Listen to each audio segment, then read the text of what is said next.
오늘은 스데반의 설교 두 번째, 마지막 시간이 되겠습니다. 스데반이 설교한 내용, 오늘은 성경 본문 7장 39절에서 마지막 60절까지 말씀입니다. 사도행전 7장 39절 말씀부터입니다. 우리 조상들이 모세에게 복종하지 아니하고자 하여 거절하며 그 마음이 도리어 애굽으로 향하여 아론더러 이르되 우리를 인도할 신들을 우리를 위하여 만들라.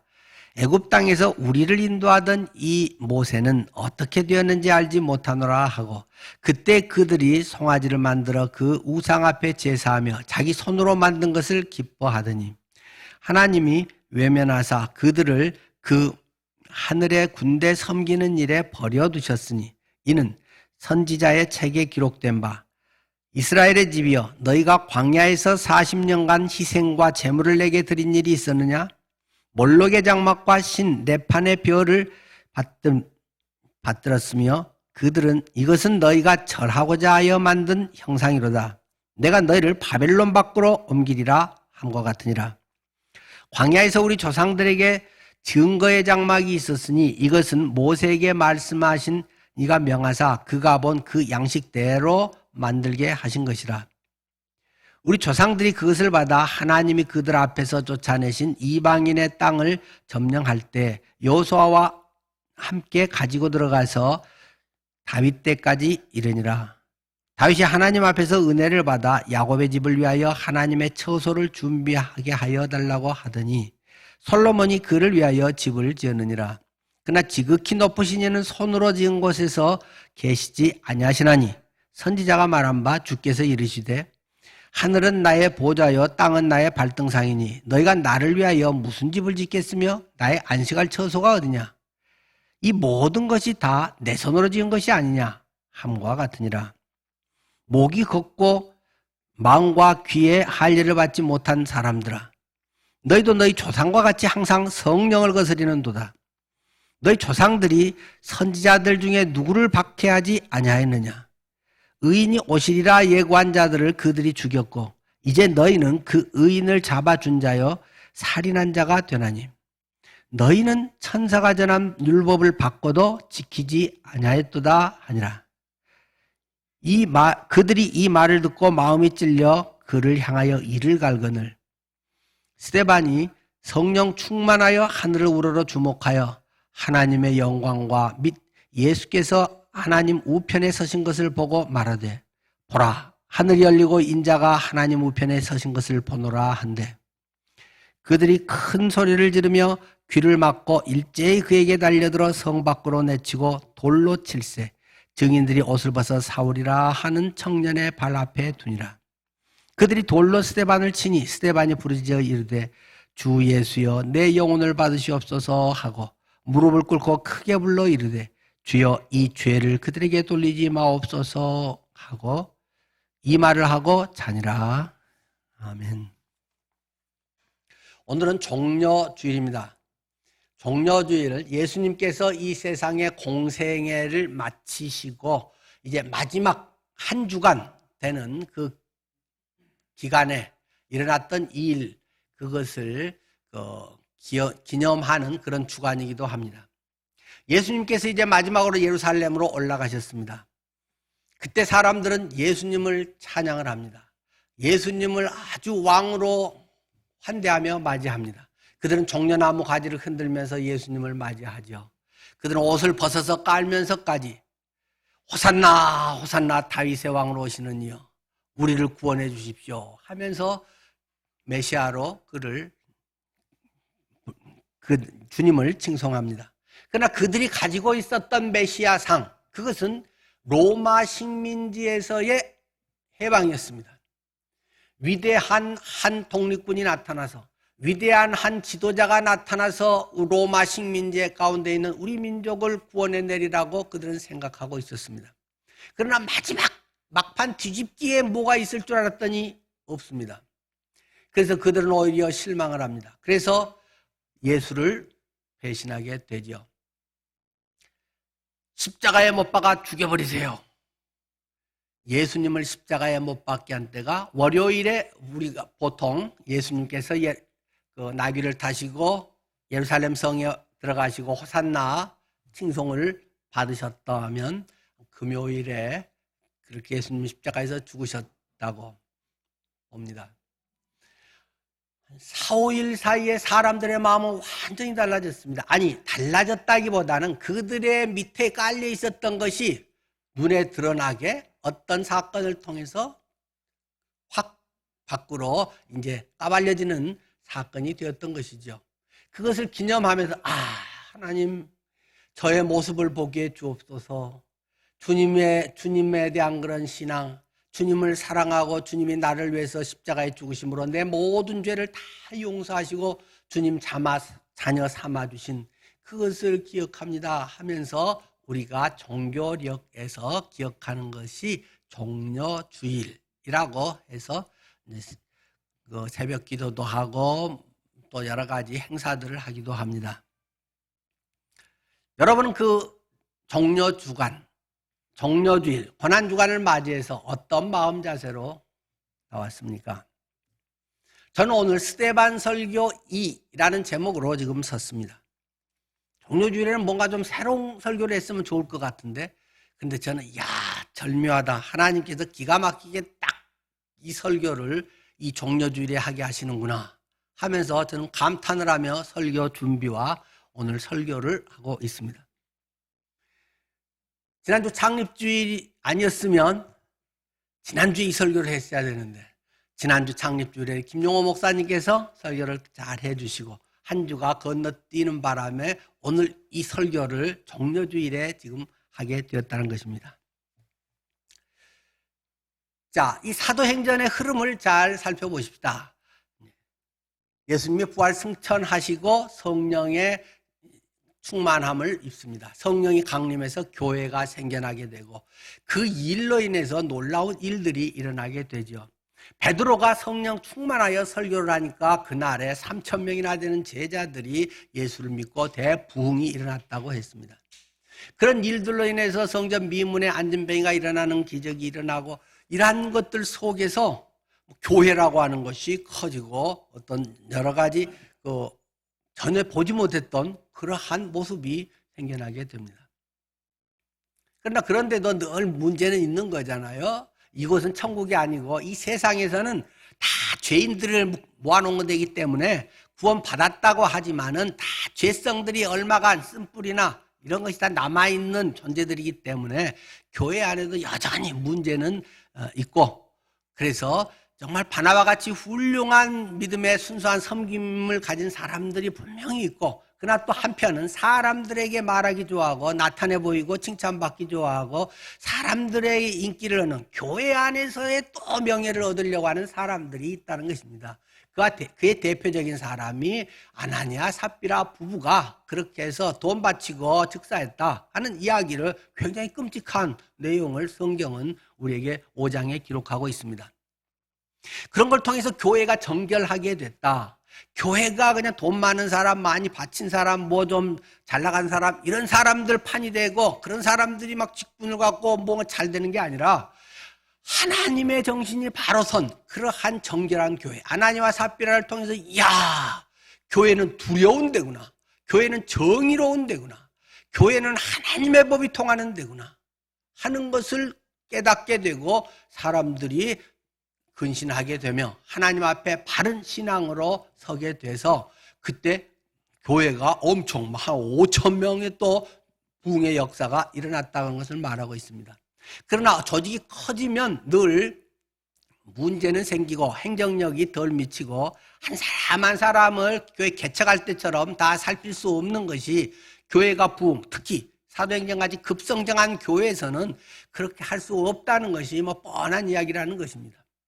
옛날에는 나를 잘 챙겨줬는데 요즘 사람 많아지고 뭐 하더니 나는 요즘에는 안 챙겨줘, 그런 것들이 있을 수 있는 것이죠. 비슷한 것으로 또 조금 달랐지만 히브리파 유대인들에 대해서 좀 소홀한 거 아니야? 교회에서도 이파 저파 있는 거야? 올드파 소장파 있는 거야? 별소리가 다 나오면서 불만이 쌓이니까 아하 이러면 안 되겠다. 사도들은 본질 회복에 중심을 낸다. 사도들의 목적은 말씀을 선포하고 기도하는 것이 목회자의 주 임무지 이런저런 자잘한 일들 행정하고 그런 것들을 뒤치다꺼리하는 게 목회자의 일이 아니다 라고 선포를 하면서 운영위원들을 뽑으시오 라고 해서 7명의 직분자가 세워지게 되었다라는 말씀을 여러분 잘 알고 있습니다. 그렇게 하니까 교회가 행정적으로도 구성이 잘 갖춰지고 사람들에게도 기쁨이 되고 여러 가지에서 이제 아름답게 잘 되는데 항상 그렇다고 좋은 것이냐? 그렇다고 항상 어려움이 없는 것이냐? 그렇진 않다. 사탄은 어떻게든 넘어뜨리려고 하기 때문에 교회의 교묘한 작전을 가지고 들어오는 것이다.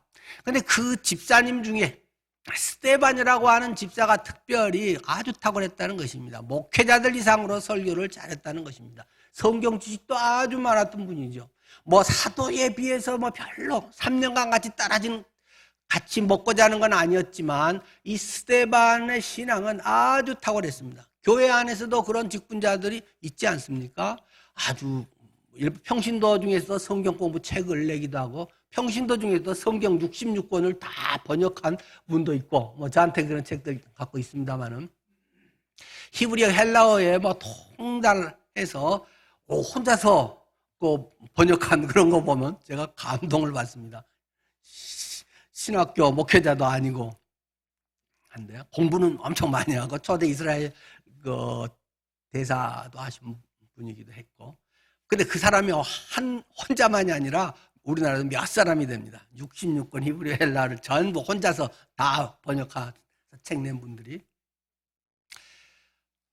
어쨌든 이 스데반 집사가 그렇게 설교도 잘하고 또 막 능력이 있어가지고 그가 기도하고 그가 일을 하면 뭐 병자들이 일어나고 엄청난 역사가 목회자 이상으로 일어났다는 것입니다.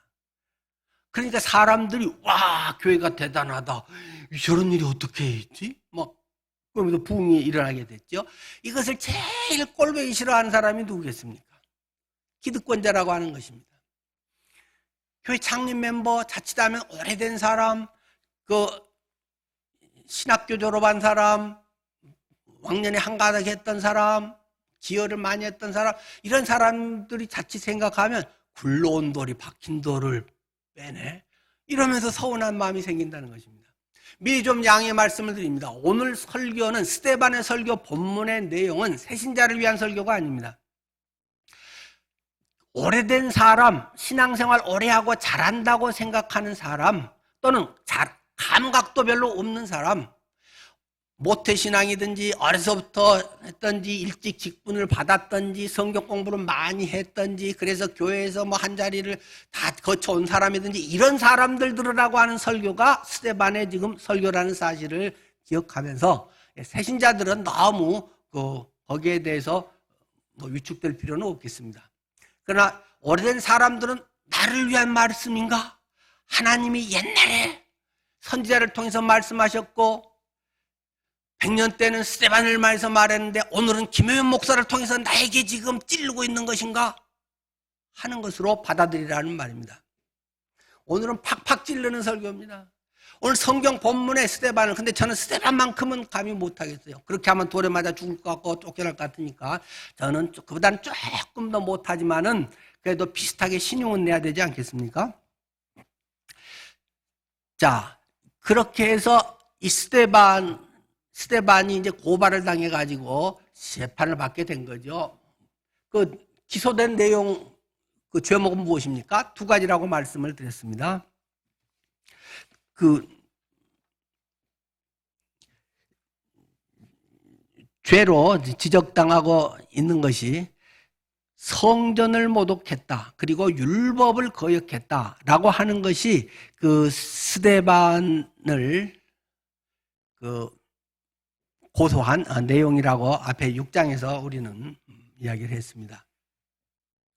그래서 지금 스데반은 내가 성전을 모독하고 내가 율법을 거역했다고요? 여러 신앙 좋은 여러분, 오래 신앙생활 하신 여러분, 성경의 박사인 여러분, 내가 한번 이야기해 볼까요? 하면서 7장 2절부터 53절까지 52절에 걸쳐서 쫙 설교한 내용을 지금 지난 시간에 앞부분을 했고 오늘은 뒷부분을 하고 있다는 것입니다.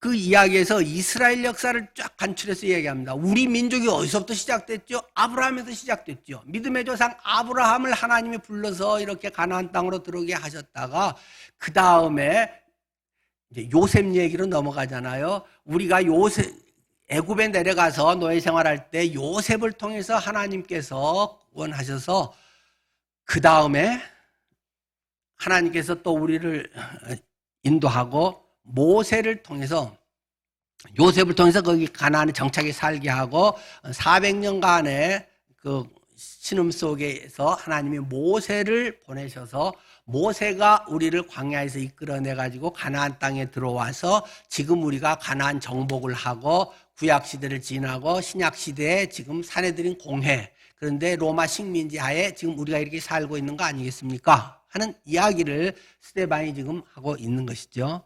그러면서 오늘 이 설교에는 두 가지를 상당히 대조적인 것을 이야기하면서 그것에 대한 논증을 하고 있습니다. 먼저는 39절 오늘 시작 말씀이었죠. 우리 조상들이 모세에게 복종치 아니하고자 하여 거절하며 그 마음이 도리어 애굽으로 향했다라는 이야기를 하고 있습니다. 우리 조상들이 모세에게 복종하지 아니하고자 해서 거절했다. 모세 율법을 거절했다. 그것은 모세에게 개인에게 거절했다는 말보다는 그 율법을 주시고 지도자로 세운 하나님을 사실은 거절한 것이다. 그런 이야기를 하는 거죠. 그러면서 모세가 지금 시내산에 올라가서 40일 동안 금식 기도를 하면서 목숨을 걸고 죽을 둥 살 둥 목회자가 지금 산에 올라가서 피를 토하면서 하나님께 기도하고 있는데 그 밑에 좀 평평한 데 있었던 사람들은 왜 안 내려와? 30일이 넘었는데 먹을 것도 없는데 죽었나 봐. 그러면서 아이고 어떻게 하지? 어떻게 해야 먹고 살지? 어떻게 해야 내가 편하지? 이런 생각을 하고 있었다는 것입니다. 그래서 아론에게 부탁을 해서 아론들의 이르되 우리를 인도할 신을 우리를 위해서 만들어 주시오 하고 그들이 압력을 넣기 시작했다라는 것입니다. 지금 출애굽기하고 같이 여러분들이 보면 그런 내용이 자세히 기록이 되어 있죠. 여기서 우리를 인도할 신들을 우리를 위해서 만들어주라. 이것이 그들 신앙의 핵심을 아주 단적으로 지금 설명하고 있는 대목입니다. 우리를 인도할 신들을 우리를 위해서 만들라. 하나님의 백성이 하나님의 뜻 이런 것과는 이제는 상관이 별로 없습니다. 어떻게 하면 내가 잘 살까? 어떻게 하면 우리 가족이 편안할까? 우리 가족이 평생에 우환이 없을까? 어떻게 하면 우리 아들 잘 됐다고 우리 자녀들 성공했다고 하고 어떻게 하면 세상에서 앞서갈까? 하나님 머리가 되되 꼬리가 되지 않게 주옵소서. 내 시작은 심히 미약했으나 내 마지막은 장대하리라.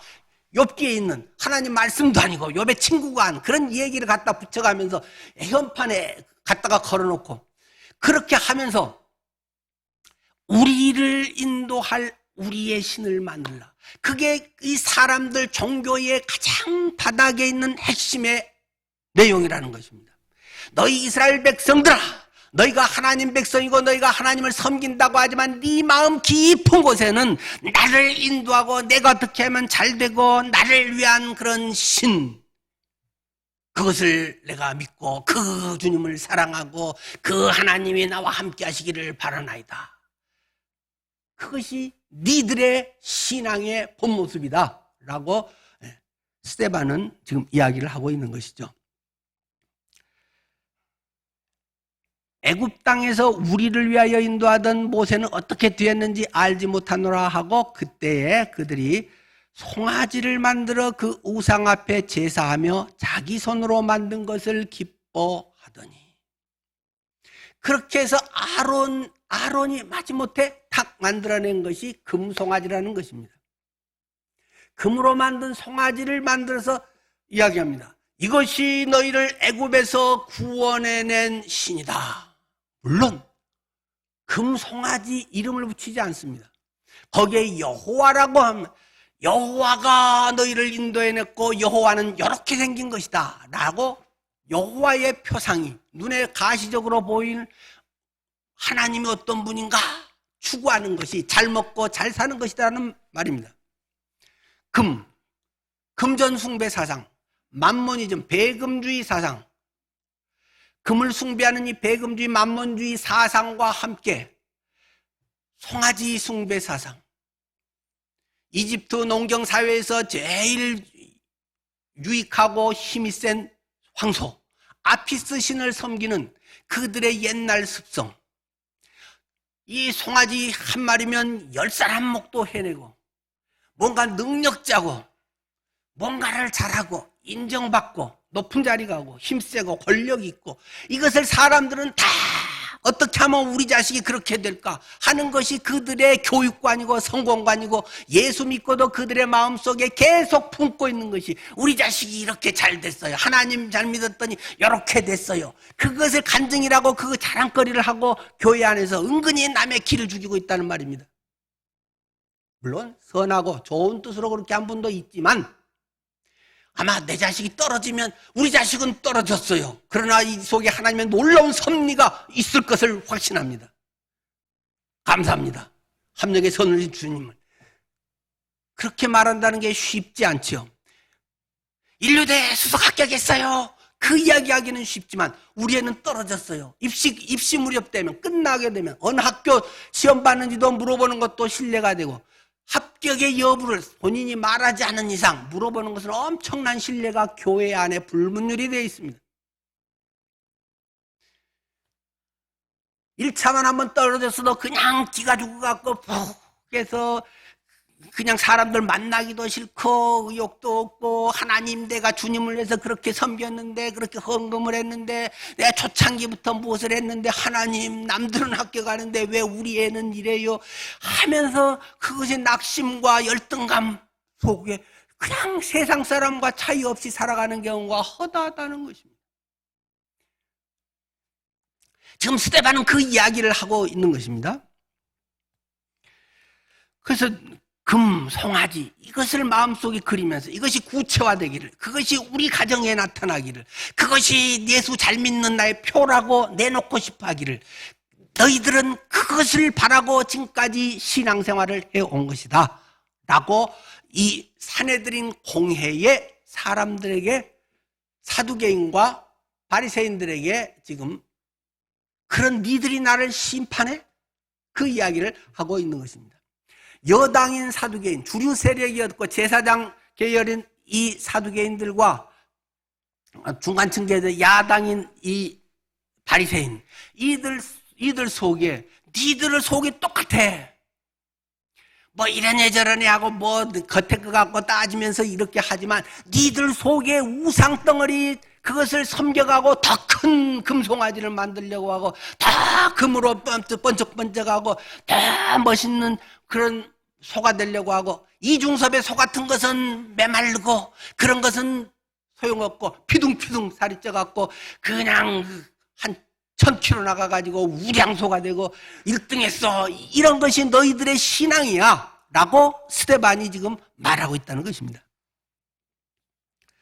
하나님이 돌이키사 그들을 그 하늘의 군대 섬기는 일에 버려두셨으니 니들의 속이 그러니까 하나님이 어떻게 했냐 하나님이 돌이켜서 이것들 사람 좀 만들어 볼까 내 자식으로 해서 바로 뭐 가치 있는 것을 알고 그것을 위해서 정말 값진 삶을 살아갈까 내 목숨을 주고 내 새끼가 찢어 죽으면서 십자가에서 건졌으면 이제는 철이 들어갔고 아이고 내가 이제야 그 부모님 속으로 알겠습니다. 옛날 나한테 잘 못해준 것 같고 맨날 형만 사랑하고 동생은 나에게 뭐 별 안 좋은 거 물려주는 것만 같고 상속도 저기는 많이 주고 난 조금 준 것 같고 막 그 서운했던 아이고 내가 그때 철부졌나 모르겠어요.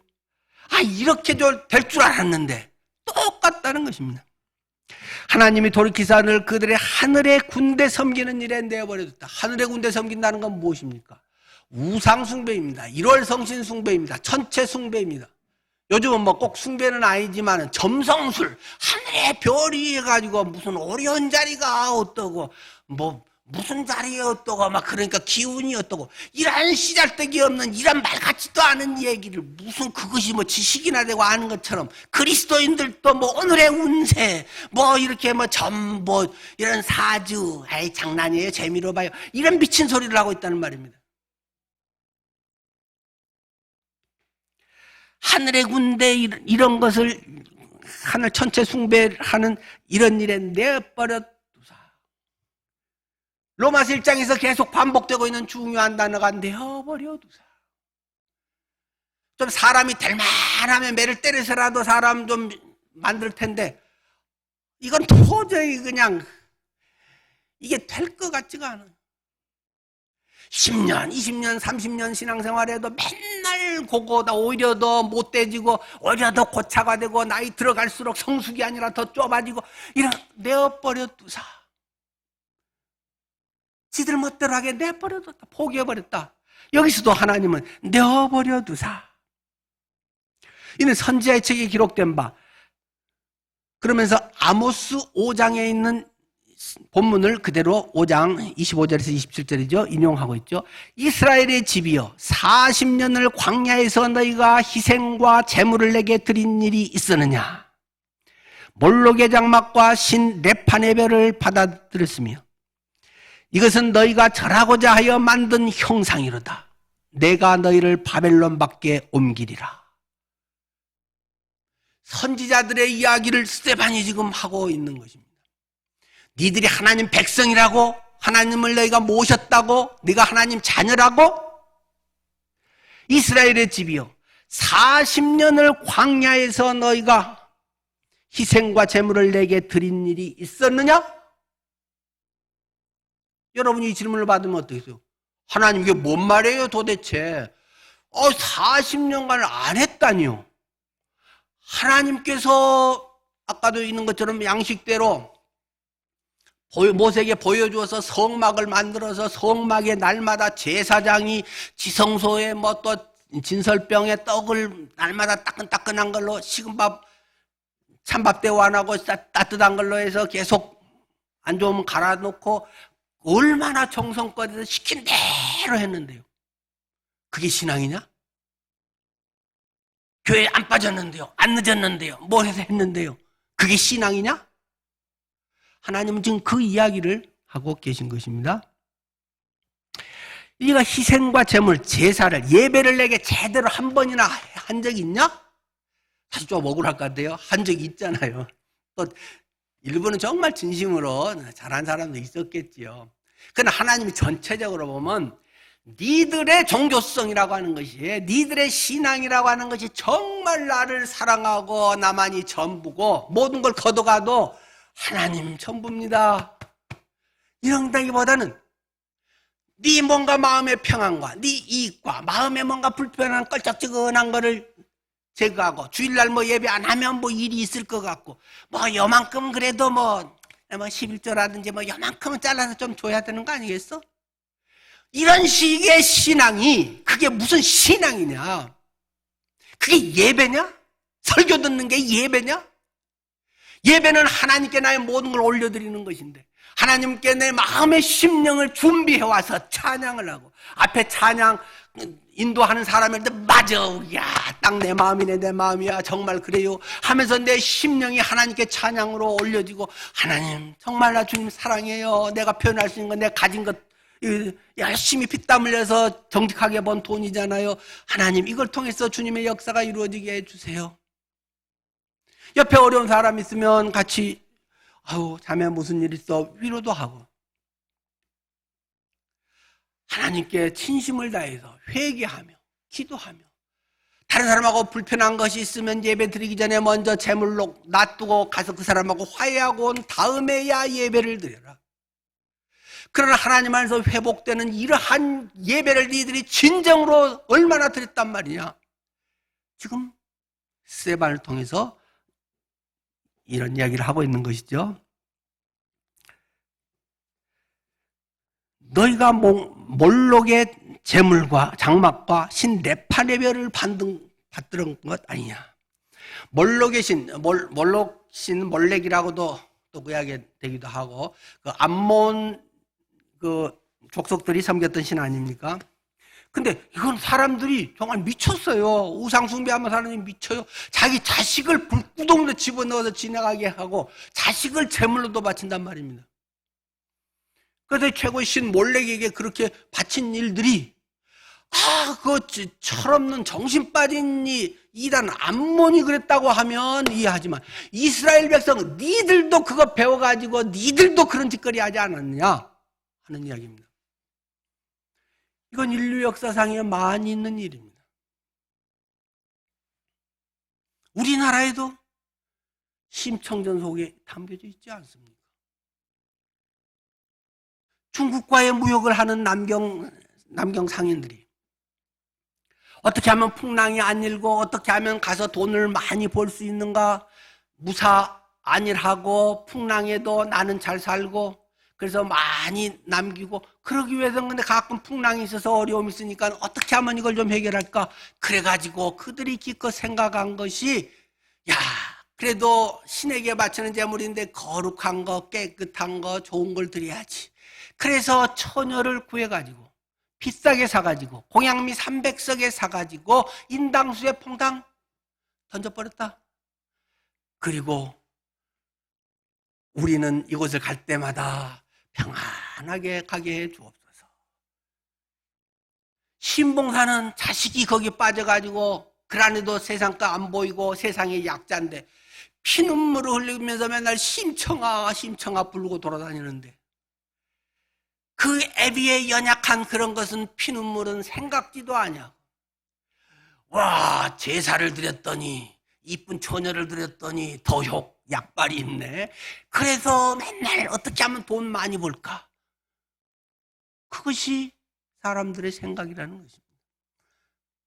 옛날에 비해서 조금 더 고상하고 세련된 모습으로 보이는 것 같지만 그 만보는 똑같다. 레파네별 토송신을 섬기는 그런 것까지 알지도 못하면서 토송 가보지도 않은 것들이, 그 당시는 토송이 어떻게 무슨 띠가 있는지 만원경도 없어하고 보지도 못한 것들이 토성의 신 어쩌고 저쩌고 온갖 신화는 만들어내가지고 니들이 섬기는 게 그런 짓거리야 라고 스데반이 이야기를 하는 거죠.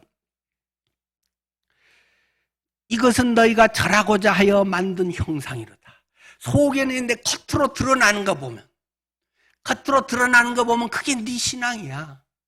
아이고 내 새끼 아이고 우리 누가 잘되게 해줘. 기도도 밤낮 그게 대부분이다.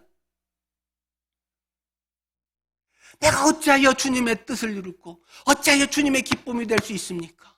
저 같은 것을 용서한 주님의 그 은혜를 뭘 어떻게 해야 이 몸을 찢어 죽여도 갚아질 수 있을까요? 그런 것보다는 나의 욕망 덩어리를 채우고자 하는 그것이 여호와 이름 예수 그리스도의 주님으로 부르지만 너의 속은 똑같은 우상 숭배니라. 스데반은 이렇게 설교를 하고 있는 것입니다. 근데 스데반은 얼마나 주책입니까? 저 같으면 여기 성경의 본문이니까 제가 그렇게 설교하지만 어떻게 제가 이렇게 용감하게 설교하겠어요? 고상하게 점잖하게 싹 돌려서 이 얘기를 해야지. 네가 그런 놈이야 이놈들아. 그러면서 뭘 누구를 재판을 해? 니들이 이거 종교에 신앙이 오래되고 뭐가 신앙 좋다고 그따위 소리를 니들이 하고 듣고 싶어? 스데반은 이렇게 막 푹 찌르고 있다는 것입니다. 며칠 전에 윤종수 형제가 어젠가요 음원 올려가지고 누구 좋고 하면서 목사님은 무서워요. 그걸 좀 이따가 또 2번이나 올렸대요. 윤종수 형제 지금 이거 보고 있지? 네, 남해에 있는데 어제도 통화했습니다만, 우리 교회를 또 많이도 못 오고 떨어져 있으면서 또 엄청 좋아해서 우리 교회 설교 계속 듣고 한다고만 저한테 이제 전화 오고 하는데, 뭐가 무서워? 내가 만나지도 않는데 목사님 설교는 뼈를 때려요. 뼈 때리는 설교예요. 죄 있나 보지 뭐. 뭐가 찔린 거 있나 보지. 맞아요 목사님. 뭐 이제 웃으면서 이야기했습니다. 정죄하려는 건 아니고 그렇게 듣는 사람이 있어서 다행이다. 설교가 자장가 같다. 설교를 들었는데 내가 잘못된 건데도 그냥 그대로 하이 좋아요 이러고 있다.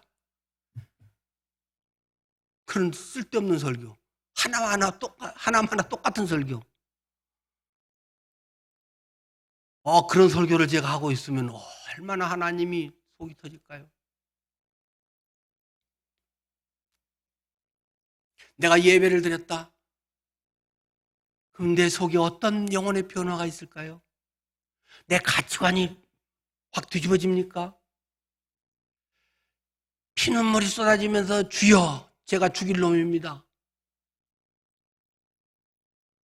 제가 이렇게 종교의 껍데기만 많아지고 있습니다. 혹시 그런 것이 없이 목사님은 맨날 부정적인 설교만 해. 아이고 피곤하고 힘들어 죽겠는데 위로하는 설교 좀 하지. 그 설교도 굉장히 중요하죠. 당연히 중요하고 시대적으로 보면 그런 설교가 더 필요하지 않나 개인적으로 생각합니다. 하지만 길가와 같은 마음에 어떻게 해야 될까? 길가와 같은 마음이라고 단정하는 것도 위험한 거죠. 그런 분도 있고 아주 옥토 같은 분도 당연히 있고 또 교회에서 이런 설교 약점이 그런 성숙의 다양한 분들을 한자리에 모아놓고 한꺼번에 해야 된다는 게 참 쉽지 않은 이야기이긴 해요. 근데 홍수에 마실 물이 없다는 것처럼 설교를 들어도 한 번 더 들으나 덜 들으나 그게 그거고 예배를 하고 났어도 그 삶은 여전히 똑같고 그럼 뭐 하지? 목사는 무슨 옆에 변죽 울리고 있는 건가? 내 설교가 그렇게 죽은 건가? 그렇게 설교해도 되는 건가? 저는 설교가 무엇이냐를 굉장히 고민을 많이 하는 사람입니다. 네가 앞으로 얼마나 더 한다고 그런 식으로 하다 은퇴할래?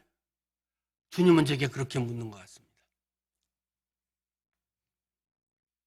조금 아픈 데면 그냥 약 바르고 이렇게 하면 또 많은 경우 그렇게 되겠죠. 그렇게 치료되겠지만 상당히 썩어 있는데 어떤 부분은 아주 이 바리새인 서기관처럼 오래되고 자부심 있고 회개도 별로 없고 하나님의 말씀이 십자가 앞에 눈물도 언제부터는 말라버리고 자기 자랑이나 할 줄 알고 그런 아주 중병에 걸린 그걸 도려내지 아니하고 수술하지 않고 반창고만 발라준다. 아마 저는 제게 맡겨진 은사는 그건 아닌 것 같습니다. 어쨌든 사람은 다 부르신 대로 살아가는 것이기 때문에 저는 그렇게 하다가 주님 부를 때까지 하고 또 갈 때 가는 것이 저의 사명이라고 생각합니다. 하여튼 스데반은 더 세게 엄청 뼈 때리는 설교를 하고 있습니다. 니들 좋자고 니들 위로받자고 신앙생활하는 것이다. 내가 너희를 바벨론 밖에 옮겨버리겠다. 이미 이것은 이제 경험하고 난 거잖아요. 그들이 벌써 아시리아에 의해서 포로도 됐고 바벨론에 의해서 70년 포로 생활하고 나중에 돌아와 이제 왔고 지금 신약 시대잖아요. 그런데도 이제 지금 로마 식민지 하에 있는 것이고요. 그런데 그러면서 이 대조적으로 지금 보여주는 게 그 증거의 장막 이야기를 하고 있습니다. 증거의 장막하고 성전 이야기를 대조적으로 스데반은 지금 하고 있는 것이죠. 성막은 증거의 장막, 앞에서는 광야교회라고도 표현했는데 이제 광야교회는 이스라엘 전체 사람을 더 이야기하겠죠. 그런데 성막은 하나님의 양식대로 한 것이다. 니들 입맛에 맞게 내 좋은 대로 신앙생활을 하고 내 바라는 것이 이루어지는 그런 신앙, 그런 간증, 그런 것 집어치우고 하나님의 양식, 하나님의 기뻐하시는 것, 하나님의 원칙대로 만들어진 것이 증거의 장막이라는 것이다 하는 이야기를, 그가 본 그 양식대로 만들게 하신 것이라. 그런데 그것이 여호수아가 가나안 점령할 때 갖고 들어갔고, 또 그것이 다윗 때까지 계속 이어져 있었다. 그런데 다윗 때까지 이어져 있었는데 다윗이 그것을 볼 때 너무 미안한 마음이 들었단 말입니다. 46절에 다윗이 하나님 앞에서 은혜를 받아 다윗 야곱의 집을 위하여 하나님의 처소를 준비하게 해 주십시오라고 했다. 어떤 의무감으로 내가 왕이니까 업적 하나 남길까? 내가 헌금 100억을 해서 이걸 지었어. 어떤 그런 자기 이름을 내는 것이 아니라 내가 기여하고가 아니라 하나님의 은혜가, 야, 내가 성공하고 해서 100평 아파트를 사는데 하나님은 저기 다세대 18평에 계시네. 내가 그 가서 예배한다고 할 때마다 너무 내가 하나님 앞에 송구스럽다. 하나님 저 200평 아파트라도 이렇게 해드릴게요 하는 마음이 다윗에게 생겼다라는 것입니다. 그렇게 해서 지으려고 했더니 하나님께서 우리 잘 알듯이 야, 안 된다. 마음은 너무 고맙다. 근데 네가 하면 사람들이 오해할 가능성이 있다. 네가 전쟁을 많이 했잖니. 영토를 확장하고 그래서 사람 많이 죽이고 피 흘리고 그렇게 해서 돈 벌고 그 부강하게 되고 하면 혹시라도 남들이 하나님이 저렇게 해서 번 돈으로 바쳐서 성전을 멋있게 지은 것도 기뻐하시는구나 라고 오해할 수 있겠다. 너는 본래 그런 건 아니었는데 하나님의 뜻을 이루는 과정에서 피치 못하게 그런 일이 있었지만 남들이 어떻게 그걸 다 그 속을 알겠냐. 그래서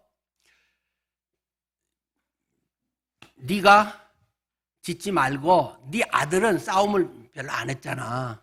네가 다 해놓고 이제 자리한 것만 잘 단속하면 되니까 솔로몬이 지으면 그런 오해가 좀 없겠다 해서 준비는 네가 다 해놓고 아들 솔로몬이 짓게 해라. 그렇게 해서 솔로몬이 47절 그를 위하여 집을 지었느니라. 그래서 솔로몬의 성전 이야기를 하고 있습니다. 그런데 여러분 생각해 보십시오. 그래서 솔로몬이 집을 지어서 하나님이 기뻐하시니라. 그런 말이 아니고 바로 뒤에 48절에 나오는 초치는 이야기를 또 스데반은 설교하고 있습니다. 그러나 지극히 높으신 이는 손으로 지은 곳에 계시지 아니하나니 선지자의 말한 바 주님께서 이르시되 하늘은 나의 보좌고 땅은 나의 발등상이니 너희가 나를 위해 무슨 집을 짓겠으며 나의 안식할 처소가 어디냐. 이 모든 것이 다 내 손으로 지은 것이 아니냐. 하나님이 그렇게 고맙다 고마워 죽겠네. 네가 100억을 헌금하다니. 이러지 않는다는 것입니다.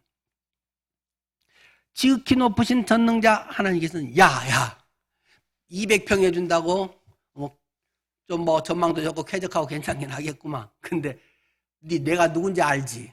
나는 전능자야. 나는 머리는 내 보좌는 하늘에 있고 내가 발을 쑥 내리면 발바닥은 땅에 딛는 이 세상 땅은 내 발등상이야. 발판이야.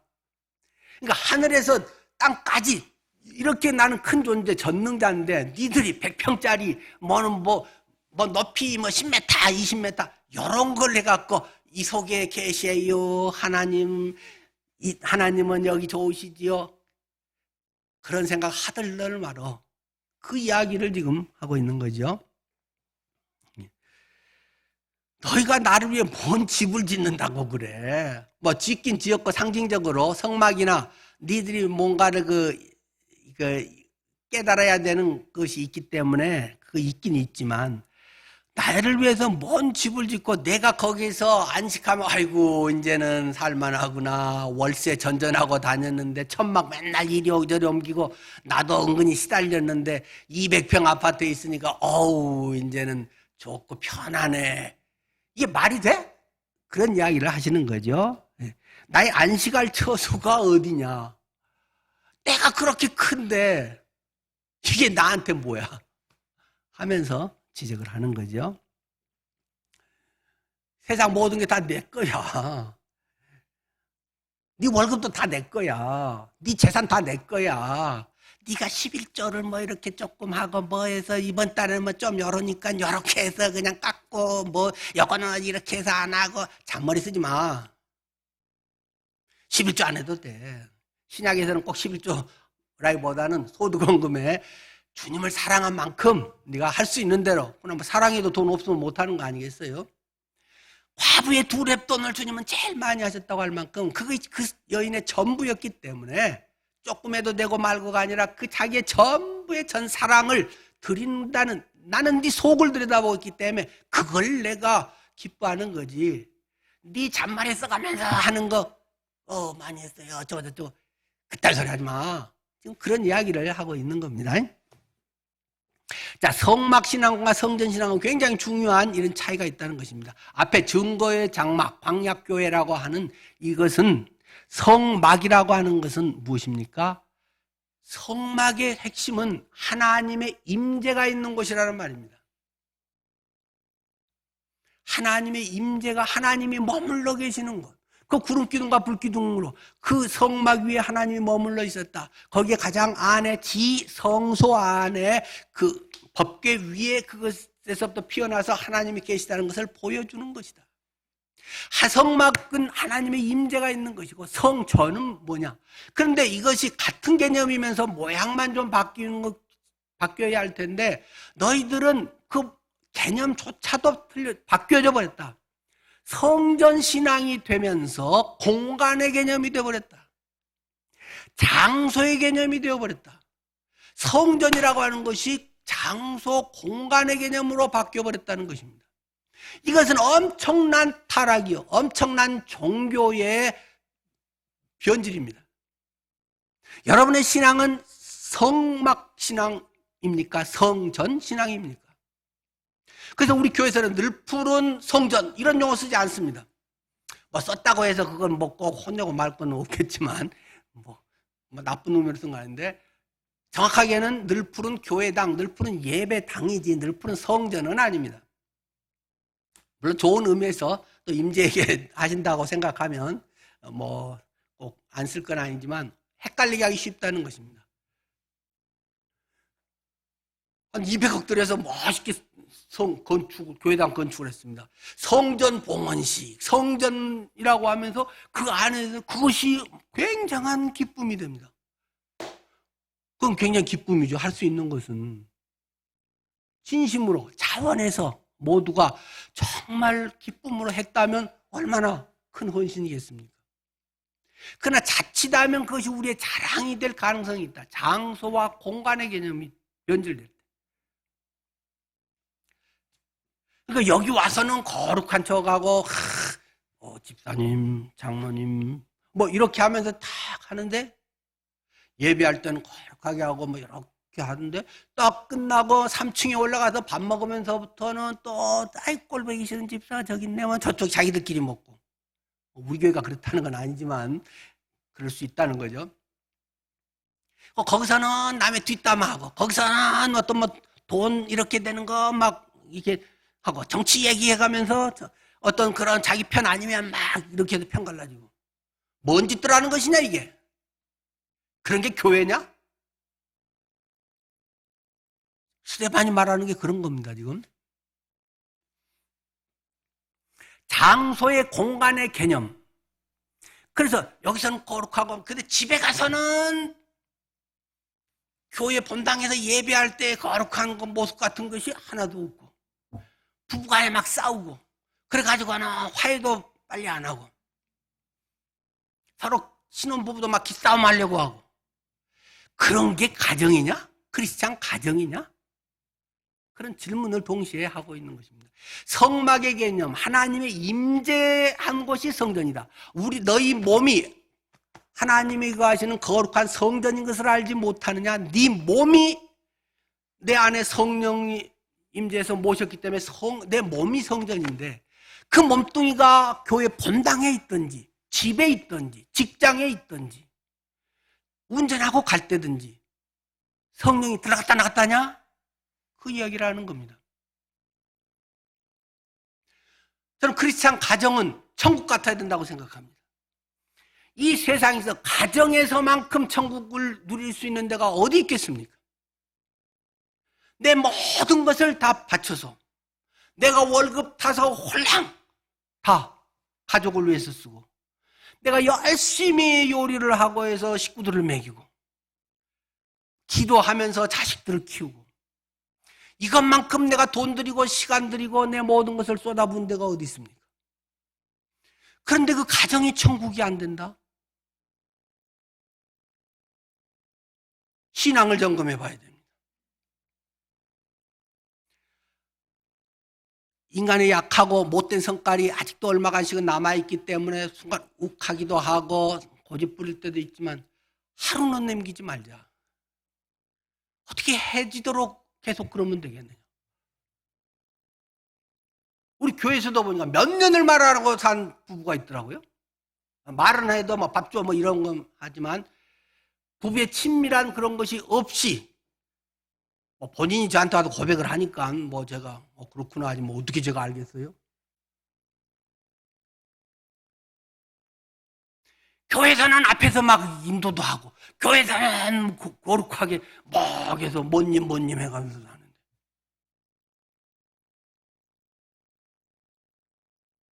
저희 부부는 뭐 그렇습니다.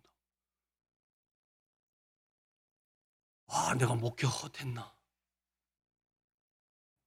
얼마나 슬펐는지 모릅니다.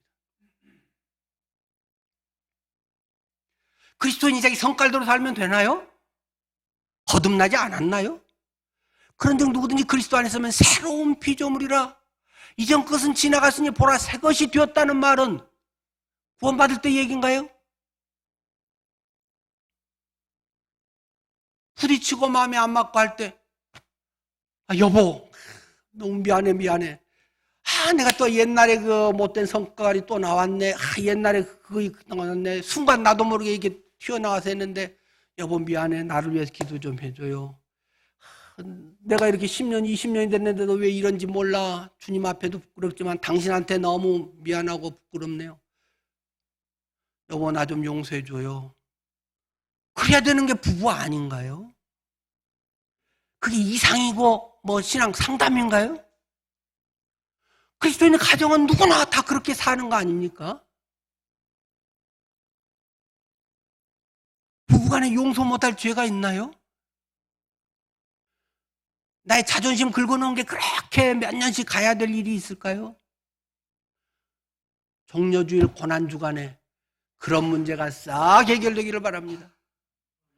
그리스도의 보혈로 깨끗이 씻어주시고 내게 있었던 트라우마가 오히려 그리스도의 스티그마 흔적처럼 나 같은 게 그렇게 아량이 넓지 못하지만 예수님이 위대하네 예수님이 내 안에 들어오셔서 내가 성전되니까 내 안에 내가 오히려 전에는 잘했다고 했는데 내가 그거밖에 안 됐구나 내가 부끄럽네 성령께서 비춰주시면 그렇게 되는 거 아닌가요?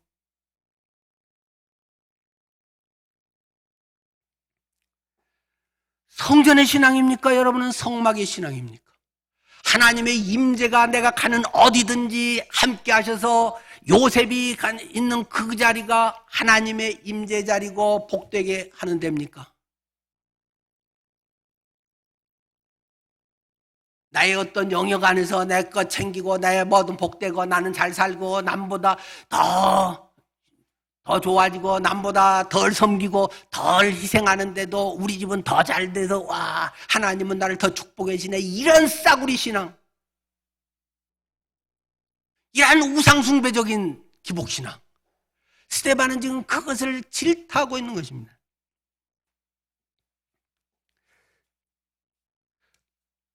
그랬더니 54절 이제 그러면서 아까 이제 원래 기소됐던 대로 내가 성전을 더럽혔다고 내가 율법을 거역했다고 성전이 뭔데?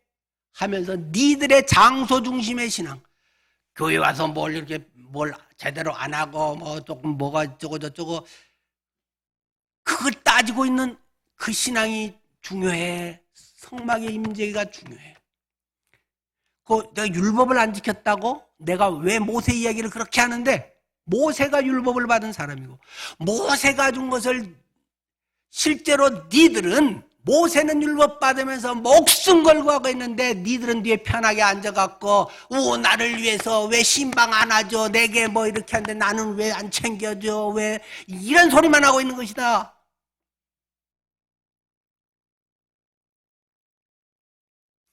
율법의 정신이 뭔데? 하면서 이야기를 하고, 너희가 오히려 51절 목이 곱고 마음과 귀에 할례를 받지 못한 사람들아, 이 목에 기부싼 놈들아, 그렇게 이야기를 지금 하는 겁니다.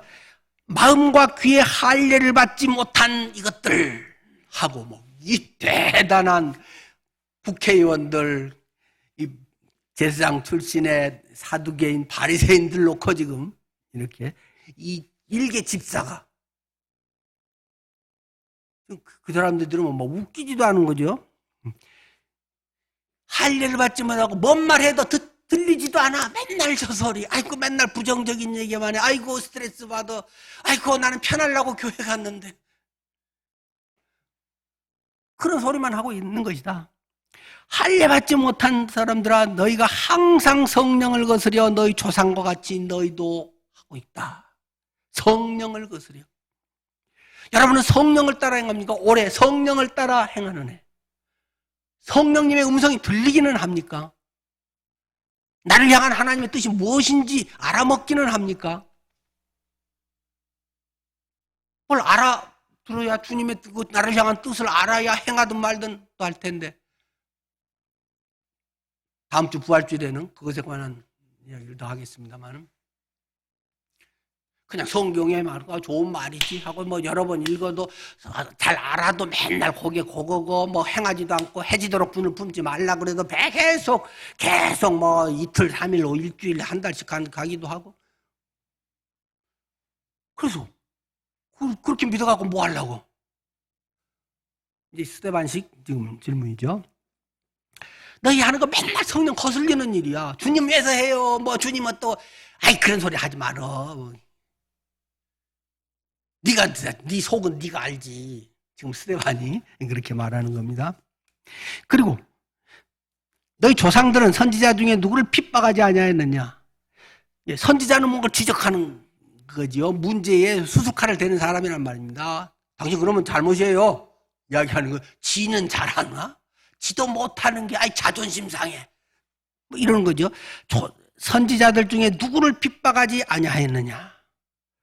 의인이 오리라고 예고한 자를 너희가 죽였고 이제 너희는 그 의인을 잡아준 자요 살인한 자다. 율법의 정신을, 율법을 완성하고 이룬 예수 그리스도를 죽인 사람이 너희야. 내가 율법 좀 어겼다고? 그럼 100번 양보해서 그랬다 치고 니들은 율법의 완성자 예수를 죽인 놈들이야. 니들이 죄인이라고. 로마 병정이 아니라 예수 이름 팔아먹고 종교 이름으로 예수 잘 믿는다고 했던 종교의 껍질을 하고 남을 정죄하고 비판하고 맞네 틀리네 이러면 돼요 안 돼요 기분이 좋아요 나빠요 그러고 있는 네가 예수 죽인 사람이야. 스데반은 이렇게 이 얘기를 해버리니 사람이 좀 봐가면서 주제 있게 이 얘기를 해야지. 저같이 마음 약한 사람은 어떻게 그런 말을 하겠어요? 난 있으니까 그냥 또 목사가 있는 걸 안 할 수는 없잖아요. 그래서 저는 이제 하는 거고.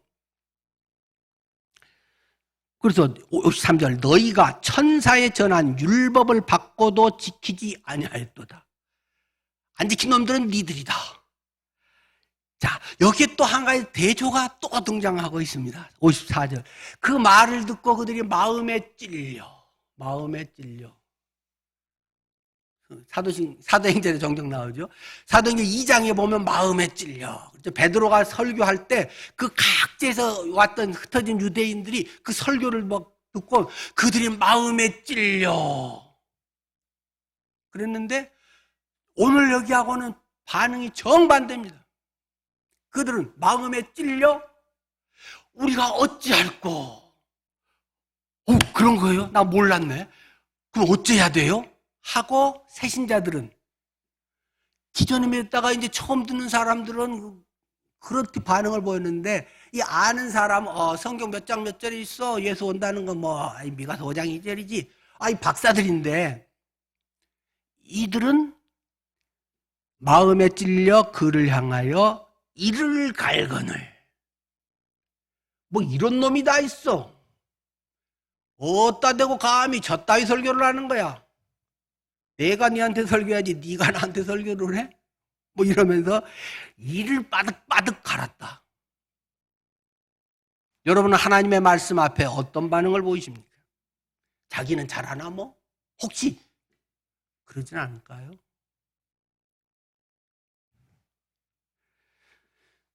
이를 빠득빠득 가는데 스데반이 성령이 충만해서 이제 하늘을 보면서 하나님의 영광과 및 예수께서 하나님 우편에 계신 것을 보고 말하되, 보라, 하늘이 열리고 인자가 하나님 우편에 서신 것을 보고 있습니다. 이런 얘기를 하죠. 그러니까 이제는 막 더 난리가 났죠. 그들이 큰 소리를 지르며 귀를 막고 한 마음으로 그에게 달려들어 성 밖에 내쳐가지고 돌로 쳐 죽여버렸다. 돌로 칠세.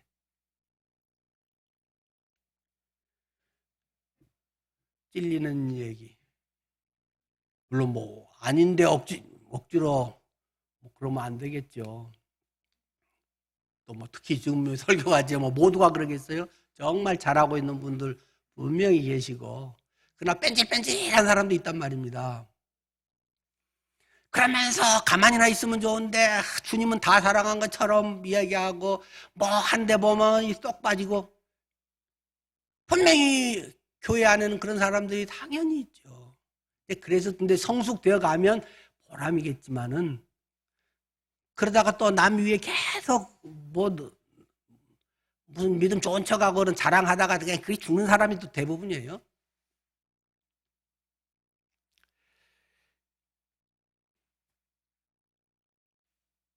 찔려서 참으로 주님 앞에 피눈물 흘리면서, 주님, 첫사랑이 언제였는지 아련합니다. 언젠가부터 말씀을 읽어도 모래 씹은 것 같아요. 의무감이 많아져요.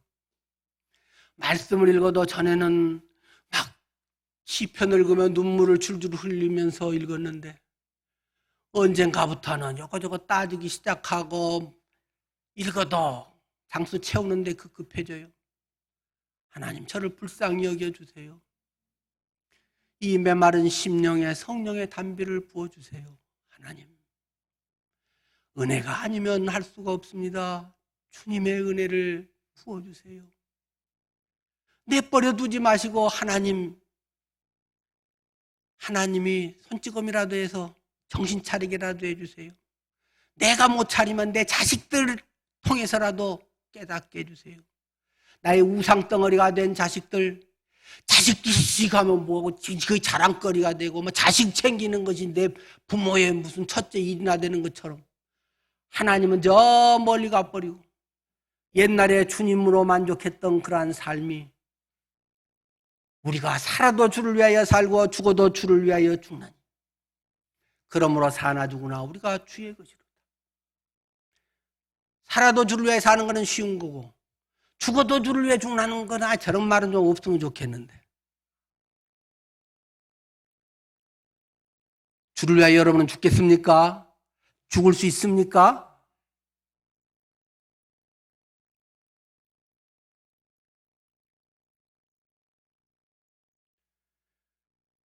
이를 위하여 그리스도께서 죽었다가 다시 살아나셨으니 곧 죽은 자와 산 자의 주인이 되려고 하십니다. 고난주간 종려주일에 우리가 뭘 하냐 안 하냐보다 더 중요한 것은 그것을 위해서 주님이 죽으셨는데, 이 고난주간에 죽은 자와 산 자의 주인이 되는 예수가 정말 나의 주인인가? 너무 들었기 때문에 스스로 속고도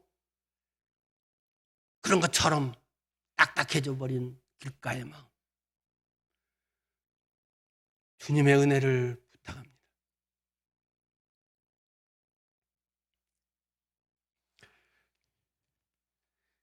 그런데 빠뜨릴 수 없는 이제 그러면서 이제 스데반은 죽을 때 예수님이 십자가에서 기도하셨던 거하고 비슷하게 조금 차이 있는 거, 뭐 용서해 주십시오라는 말은 아니지만 조금 다른 건 있지만 그 예수님의 그것과 참 유사하게 스데반은 그 민족을 위해서 또 주님을 위해서 기도하죠. 그런데 중요한 하나를 놓칠 수 없습니다. 58절 성 밖에 내치고 돌로 칠세 증인들이 옷을 벗어 사울이라는 청년의 발 앞에 두니라. 이게 굉장한 중요한 연결고리가 되는 지금 말이란 말입니다. 옷을 벗어 그 증인들이 돌로 때리고 막 이런 사람들이 사울이라고 하는 청년을 발 앞에 옷을 벗어두고 막 아주 열난 운동하면서 어떤 열나면 이자 말리지 마 막 하면서 옷 탁 벗어서 탁 저기 막 놓고 하잖아요.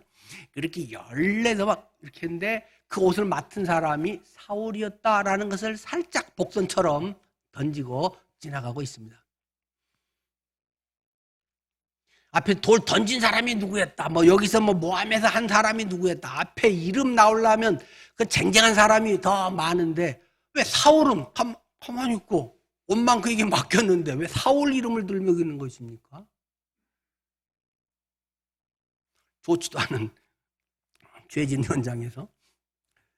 그러면서 이 사도행전의 중요한 이 연결 다리를 지금 만들고 있는 것이죠. 오직 성령이 너희에게 임하시면 너희가 권능을 받고 예루살렘과 온 유대와 사마리아와 땅 끝까지는 내 증인이 되리라는 이 핵심 구절이 어떻게 이루어지고 있는가?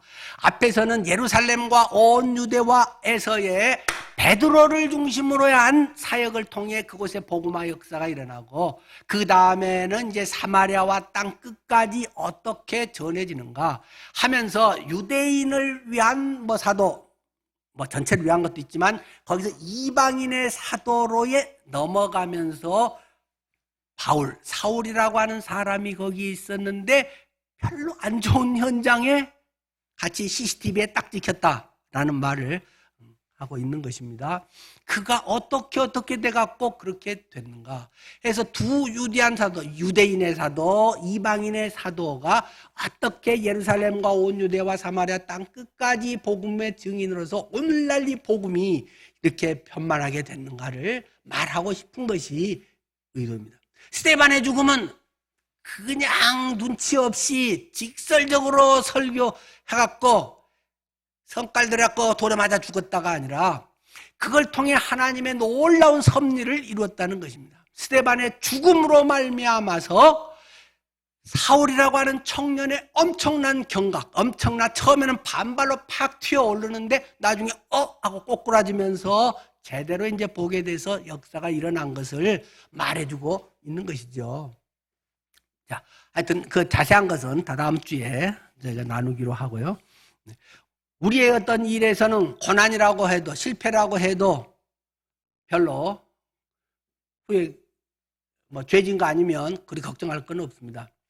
하나님의 놀라운 섭리가 이어지는 것이고 그래서 나나 내 자식이 건강하고 잘 되고 어디 원하는 대로 가도 좋은 것이고 못 가도 괜찮은 것입니다. 그건 내 식의 내 신앙의 내 양식의 신앙을 내 우상을 충족시키는 것이지 하나님의 뜻은 꼭 그런 건 아닐 수 있잖아요. 그러니까 잘 돼도 감사, 못 돼도 감사. 죽음으로써 더 큰 역사를 이룬다. 그것이 우리들 가정에도 일어날 수 있고 일어날 수 있다면 복 아니겠습니까?